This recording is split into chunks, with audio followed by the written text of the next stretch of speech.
I study the best guys in the world and I compete against the best guys in the world. And now I'm gonna beat the best guys in the world, and that's just how I see it. I posted a video on my Instagram and I was running real fast. Like I did about 25 yards in only like 3-4 seconds. And they were just like, wow. And they were like, we think you could set a record. And I was like, sure, if you want me to try it.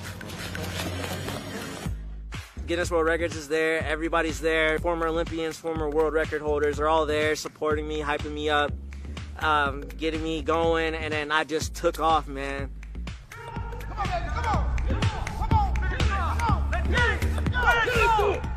And the crazy thing was, my first one was actually faster than my second one. I was moving so fast that I slid into it and ducked under the sensor. So I had to go do it again.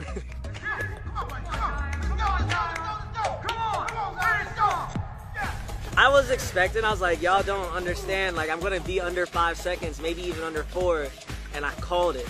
First thing I said, the second I was done, I looked at all of it, I said, I told you. What I said? I said, I told you exactly what I was about to do, and I just did it. To be a Guinness World Record title holder, I'm #1. You know, there's nobody faster than me right now.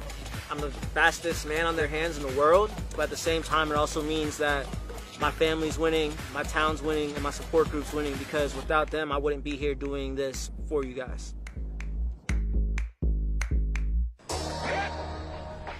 So I was born with caudal regression syndrome. It's a very rare disease. I always work with what I got because I don't really have any other cards that are dealt to me. A lot of people say foster mother. I'm not a big fan of that because she is my mother. The foster care system reached out to my mom, said that we exhausted all our options, and that could you take in this boy. And then, man, about 7 months later, the conversation came up about me being adopted, and a week after that I was just like, yeah, this is it, this is what I want. And 5 years later, and it's the best thing that's ever happened to me.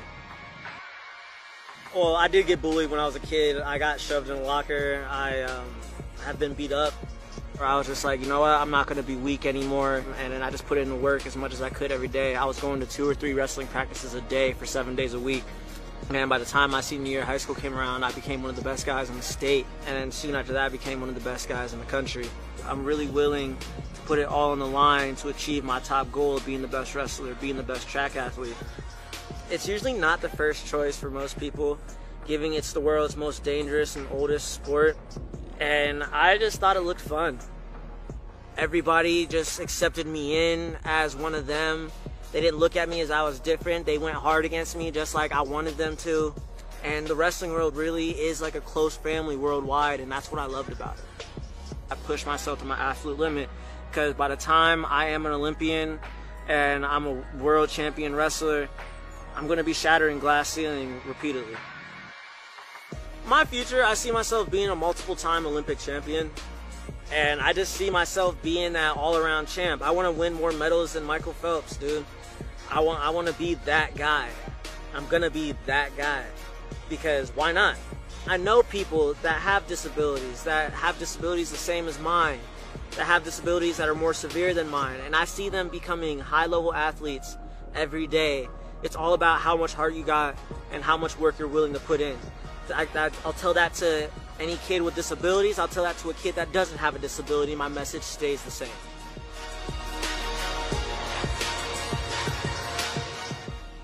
I just kind of, whatever rolls off the tongue, rolls off the tongue.